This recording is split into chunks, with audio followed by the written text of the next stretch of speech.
Ngaturaken sugeng siang para pamirsa giaran pawarta sembada dinten Jemuah Paing 11 Juni 2021 saged panjenengan pirsani. Laporan-laporan ingkang akurat tuwin ngrakyat sampun sumadya katur panjenengan antawisipun Asram Edupark papan wisata edukasi ingkang nyamektakaken outbound, kemah, cottage saha kuliner dados pilihan minangka papan rekreasi keluarga. Sareng kalian kula Nur Eka Ratnadewi menika pawartos jangkepipun. Asram Edupark madeg ing lahan ingkang wiyaripun 11 hektar. Mapan ing Dusun Jomblang, Desa Sendangati, Kecamatan Mlati, Kabupaten Sleman, Daerah Istimewa Yogyakarta. Papan wisata edukasi menika minangka asil patembayatan tigang dusun. Inggih menika Dusun Jomblang, Dusun Kebon Agung, saha Dusun Beran. Asram Edupark dipun rancang dados laboratorium alam ingkang saged kajangka dening sinten kemawon. Pramila saking menika sampun dipun samektakaken kadosta Albasta Resto and Cafe, glamping utawi glamour camping, cottage, ATV lan playground. Outbound lan barbecue cooking experience ingkang nyengkuyung misi kasebat tentu kemawon tansah caos unsur edukasi dumateng pengunjung. Satemah wonten kaunggulan ingkang dipun suguhaken. Ing wekdal samangke Asram Edupark nggadhahi pangangkah sageta ngrembakakaken potensi ingkang wonten. Satemah saged dados papan wisata edukasi unggulan lan saged caos mumpanget tumrap pengunjung. Untuk Asram Edupark sendiri kita ada resto. Nama resto kita itu Albasta. Tapi kalau secara keseluruhan itu namanya Asram Edupark. Nah, Asram Edupark sendiri itu selain punya resto, kita punya meeting room.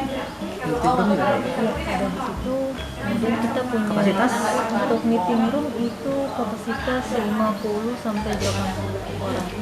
Kalau lesehan itu bisa membuat sampai 100. Satu-satu hanya satu ruangan ya? Betul, satu ruangan ada di sebelah sini. Selain itu, kemudian kita ada wedding venue. Di Wedding venue kedua itu ada di outdoor resto di depan. Di depan. Nah, itu untuk kapasitasnya 200. Nah, yang ketiga itu ada di glamping area. Di glamping area itu yang paling luas itu bisa untuk 500 orang. Nah, selain wedding venue, kami juga punya playground. Jadi kalau ada anak-anak itu bisa main di situ. Sudah masuk fasilitas gratis atau masih harus? Ada biaya 10.000 per anak. Durasi berapa jam atau mungkin atau bebas? Tidak ada durasi. Tidak durasi. Sampai adiknya capek nggak apa-apa. Oke, kemudian kami punya cottage di belakang. Itu ada 10 kamar. Satu kamar isi berapa tempat itu? Satu kamar itu diisi 2 orang. Kecuali mungkin untuk family yang punya satu anak itu nggak apa-apa bertiga. Gitu. Untuk satu malamnya biaya atau mungkin? Kalau per malam itu di normal season itu 275. Dengan fasilitas? Di base, fasilitas kamarnya itu standar hotel. Ada AC, TV, wifi, ada heater, coffee maker, itu ada. Makan pagi atau itu terus atau? Nanti include voucher senilai 25.000 yang bisa ditukar di restoran. Kemudian untuk weekend itu di harga 300. Nanti sudah include voucher juga. Nah, kemudian kami punya glamping. Jadi glamping itu glamour camping, dimana beda dari camping biasanya, camping pada umumnya. Nah, kalau di glamping itu nanti sudah disediakan bed.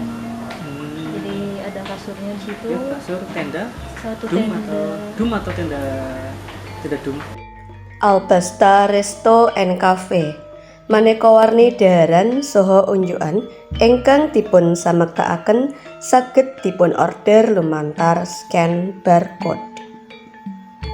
Glamping utawi glamour camping. Wahana camping kanthi fasilitas barbecue cooking experience awujud atraksi masak stick dening chef kanthi langsung. Cottage minangka salah setunggaling fasilitas awujud papan panginepan kangge liburan ugi nambah pengalaman lumantar laboratorium alam. Sakmenika kula wonten ing cottage.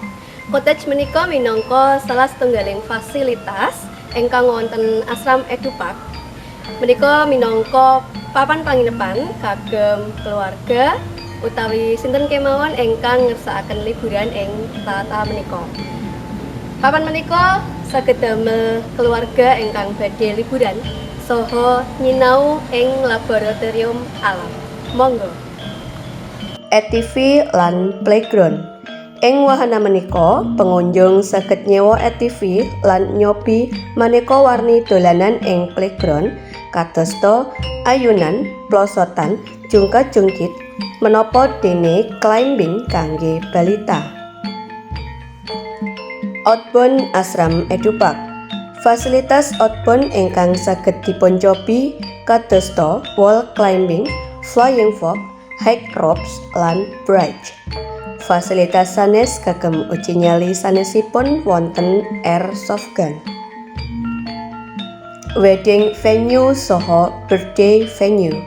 Ing Asram Edupark wonten fasilitas kagem acara resepsi menapa dene ulang tahun kanthi konsep alam ingkang asri lan nengsemaken. Pawartos kasebat mungkasi sesarengan kula panjenengan sami wonten ing pawartos sembada ing siang menika. Sampun ngantos kesupen tansah njagi kesehatan kanthi njagi protokol kesehatan. Mugi Ngayogyakarta tansah kuncara saindenging bawana. Kanthi sesanti Jaya-jaya Wijayanti tetepa nyawiji ing UNY TV. Sugeng siang lan matur nuwun.